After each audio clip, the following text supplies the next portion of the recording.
Okay, so this is a continuation from the previous. Sorry, my window wasn't exactly perfect at my last video, so I just changed that now. So I apologize for that. So let's say this patient is due for perio maintenance every 3 months, but they have a 6 month or a 9 month recall. We're going to enter that into the Maxi reminder note. So it always follows through no matter what we're booking for the patient as far as their perio maintenance. This message will always be here. So 9 month recall exams.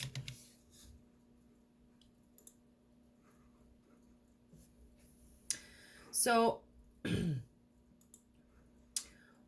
we're going to save all that information.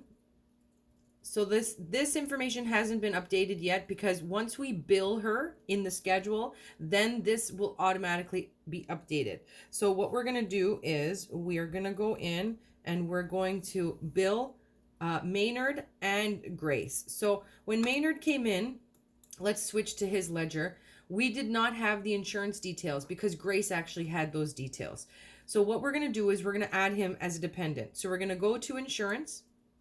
We're going to edit that insurance tab and we're going to add policy. It's going to ask us, do we add as a policy holder or as a dependent? We're going to select that dependent.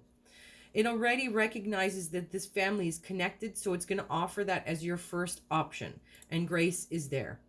So I'm going to select that. Her insurance coverage shows up, and I'm going to select that as well. Now, the ID may be different for Maynard, or it might be the same. So it really depends on the insurance company, and their card will indicate if there's any changes. If there's a dependent code, you'll add the dependent code information into this space. But one thing you do have to change is the relationship. So this is a spouse. So I'm going to select the spouse and we're going to say, okay. It's saying that the patient's address information was edited. Would you like to copy and change the address information to all members in the family? Now, it might be, sometimes it happens that they are living in different locations or using different mailing addresses. If that's the case, just verify what the differences are. But in this case, it shouldn't be. So I'm just going to say yes. Okay. So automatically it connected their families insurance wise, and we're okay as far as updating his file. Let's go into billing. So when the patient comes to the front, you'll have the billing information from the hygienist or the dentist, whoever they've seen, and now you can bill your patient. If you right click your appointment, you'll see bill patient in MAXIDENT. That'll bring you to the billing tab. So make sure again that your billing is up to speed, so you're there and not in the treatment or treatment pre-authorization. You have to make sure that the billing provider is the right dentist, like I explained to you before with the prescription.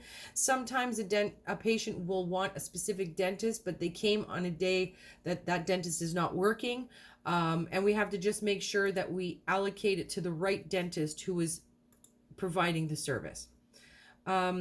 We did a new patient exam. We did a full set of x-rays. And the perio charting is included in that cost there. So his billing is complete, and we can move on to the next window. The next window, oh, excuse me. No, that's right, the next window. So let's go to the next window. Next window is asking us, where do you want this insurance? And it's offering us the insurance policy that we just uploaded. And that's correct. We do want to use that. So we go next. Next. All right, so we're just verifying that these are the codes that we're going to be entering to the insurance company. We're going to deselect the print receipt invoice statement because that's just a waste of paper. We're going to say finish. And it's just giving me an update because the day, I'm on a different day, billing date, than what my system date is on. And that's just because I'm using this as a training policy. But you do want to be on today's treatment date. So if this ever shows up, you always say continue with this transaction, but change the posting date and treatment date to today's date. Okay, so that this way it shows up on your ledger as of the day that you're providing the service. Now it brings us to the insurance portal. So here, Manitoba Blue Cross, because this is a training portal, it's actually not allowing me to send it electronically. But in a previous video, I did show how the portal opens up for the electronic submission. But you'll have three options here. One is to print, one is to send a submission to EDI, and the other one is do not submit. So those are the three options you have. Just make sure that it's either payable to the provider or the patient. Like I explained to you before, that there are some insurance policies that only pay the member. They will never pay the dental office. So make sure that you have that clicked off on the right one. If this is an accident, then you'll select that. If the patient is a child and is a dependent, and they're going to university, you would enter the information there. And then we say done. Once you go to done, it will automatically send electronically. You will receive a pop-up which shows that it's electronically submitting, and then a final pop-up from the insurance company stating that this is a receipt for the submission, or it'll give you an explanation of benefits. Here's the booking portal where we're going to schedule the next appointment. So Maynard Winter, he came in for the new patient exam but did not have his perio. Hygienist wants to see him back for the cleaning appointment, so we're going to book that right away. So I'm going to open the appointment book, which is going to open our schedule here, and schedule the next opening for our cleaning. He's going to come tomorrow, tomorrow for the cleaning at 9 a.m. I double click the appointment that I want. I select the patient. We're going to call this a periodontic, and it's going to be perio scale. We're going to make sure we have enough time, so I'm going to allot an hour, and I'm going to select is recalled just, I don't even actually need to do that. We can just save that actually and say okay. Now and I can finish this appointment here. After I book the appointment, I can send the email to the patient for the patient reminder, and he'll receive that email directly. When this patient comes in tomorrow, and I'll actually show you with Grace's, when we bill Grace for hers. Okay, so now Maynard's complete, and we can now change the appointment. So the appointment status is when the patient arrives, the schedule should change, so that this way the people in the back will see that the appointment has changed. It actually just turned more white.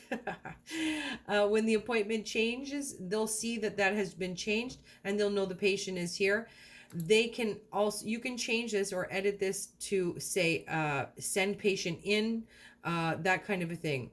So once they're seated, you can change it to what they are to, that they're seated in chair, and then we can change them as completed when they're gone. So once he's done, I've changed it to complete, and you see it's changed colors. So I know that I'm finished billing, I finished booking the appointment, and I'm done with that patient. So next we have our test patient who's come in. So we're going to switch to patient ledger. Okay, and we see that there's nothing here. This patient actually doesn't have insurance, and we're going to go to the treatment ticket. The treatment ticket, make sure it's under the billing. Now you see here, it's under Dr. Painless, but the provider is not there. So we're going to select Dr. Painless because he actually did, actually it should be the hygienist. So we're going to pick the hygienist, and the hygienist did 3 units of cleaning time and a half unit of polish.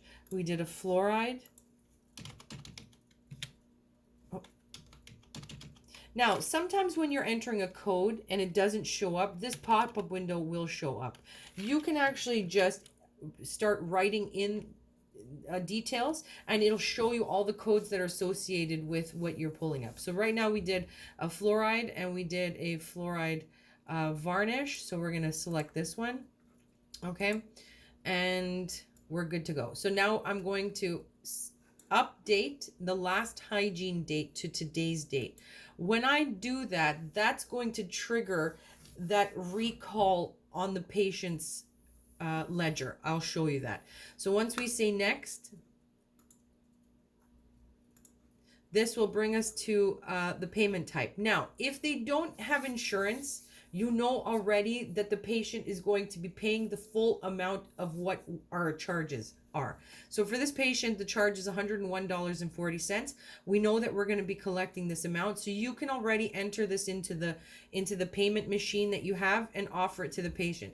The patient can tell you exactly what it is. Okay, so we're going to be paying $101.40, and we're going to pay that via interact. When I say next, that will ask you, are you sure this is what you want as far as the billing is concerned?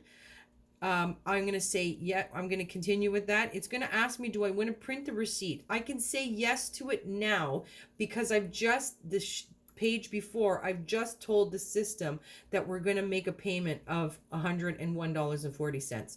So when I say next, I can print the receipt. It's going to bring me to the window saying, hey, just a reminder, we're supposed to see. But you see how this said 6 months from tomorrow? It's because the system doesn't know that this person needs every 3-month perio. So what we're going to do is we're going to add a recall. We're going to select every 3 months.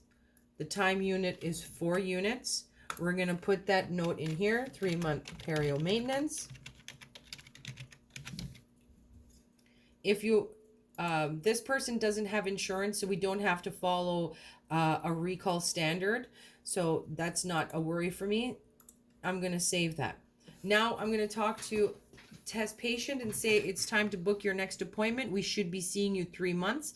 That already changed. Once I changed it here, it changed here. So I can open my appointment book. And I can go 3 months. 3 months brings us into June. And I'm going to offer my patient, Mr. Test patient, would you like this 10 o'clock? And they would like it.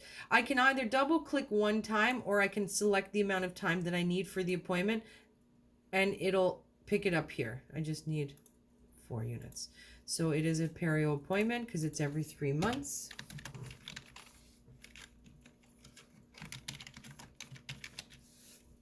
I'm going to now update the recall booked. When I do that, this is going to let us know and let the computer know that this person has this appointment scheduled. Once I say yes to this, this little thing will have been updated. It is now booked. And I can finish. And the ledger is complete as far as the booking. And it brings you now to the financial tab, which you can see that the charge for today was $101.40. The patient payment was $101.40, and there's a 0 balance. So on this day, the total charge was $104, the payment was $104, and there's a 0 balance for the patient. Once I schedule the appointment for the test patient, I'm going to left click and I'm going to email the patient reminder. That's if the patient has emails. Let's go back to today and bill our last patient, Miss Grace Winter. So what we're going to do is we're going to switch patient to ledger because you want to see if it's an assigned benefit or not, because there are some plans, like I explained before, if they work for the bank, or there are some insurance plans that state that the member has to make a payment and we cannot assign the benefit to the dental office.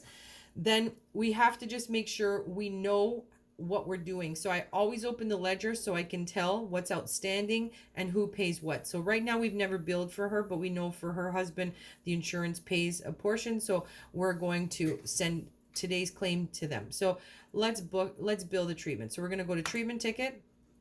We're going to make sure it's under billing. The right dentist, the hygienist was here. Now there's a few codes, so we're going to do 01103 is the new patient exam. That was actually under Dr. Smilewide.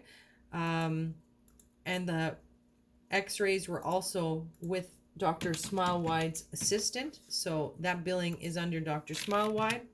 But the hygienist did the cleaning, so I'm going to make sure the treatment provider is the hygienist, and she did 3 units of cleaning time, a half unit of polish,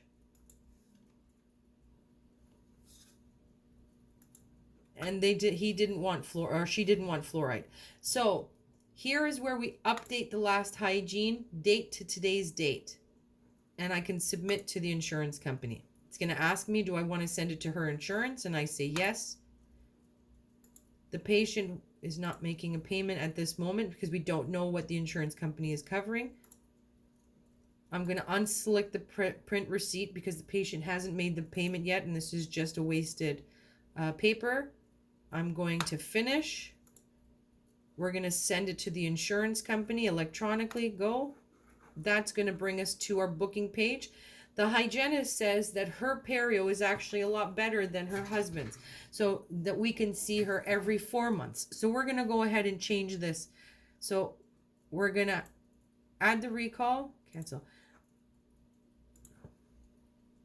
We're going to change the recall to 4 months. Now, this one's not set up for that, but it should have one that says 4 months, but we're going to say 6 months. Okay, and we're going to say, okay, that'll automatically change this to 6 months. And then I can open the appointment book and schedule her next appointment. Now you see when I'm opening the appointment book, this is still unchecked, the 6 months, because we haven't scheduled anything. But once I schedule her in 6 months, so I'm going to go to this tab here and say 6 months from now brings us into September, and we're going to book it on a Friday. I have 11 o'clock for Miss Grace. I can schedule, she only needs a 1 hour because it's just a perio. I'm going to make sure it's the patient's name that's here. We're going to call this a periodontal scale, and it's actually a 6-month perio maintenance. I'm going to update the recall to booked. Once I say save, this should have changed. Okay, that should have changed. Let me double check this here. So double click, update the recall, save. It should have changed. I'm not sure why it's not doing it, but it should have changed. Then once we book the appointment, we send an email to the patient. She receives the email on her phone or wherever she gets her email, and we're good to go. Now, when I go back to patient chart and I say finish, this is where it's going to bring me into Grace's chart. And I want to show you a couple things that happened there. One is when we go to recalls, the last hygiene date would have updated to the day we did the service. So that updated, but the patient hygiene frequency hasn't shown up here because for some reason it didn't update. So we're going to say she's due for every 6 months. Her insurance pays every 6 months for the hygiene plus 1 day. So we're just going to say save to that. And I'm going to change the message on this to make sure that it matches the 6 months because she's changed since the first time. Okay, now we're in her profile. You see that there's an account outstanding. If her insurance paid 100%, it should all be under the 100% with the insurance. Right now, it's still showing that there's a percentage with the patient because under this policy, it shows basic is 90% coverage. So it's breaking it down to that percentage. So if it was 90%, the explanation of benefits that came out from the insurance company should match these totals. If it doesn't, let's say this is supposed to be only $100 paid by insurance. If you click on the ledger date of service, that'll bring you to this redistribution charge. So what we want to do is we want to move from Blue Cross,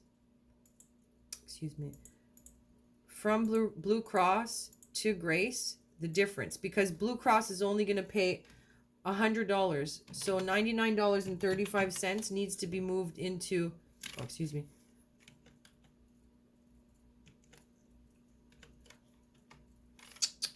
$100 needs to, $99.35 is supposed to move over. Okay, and then they'll show that,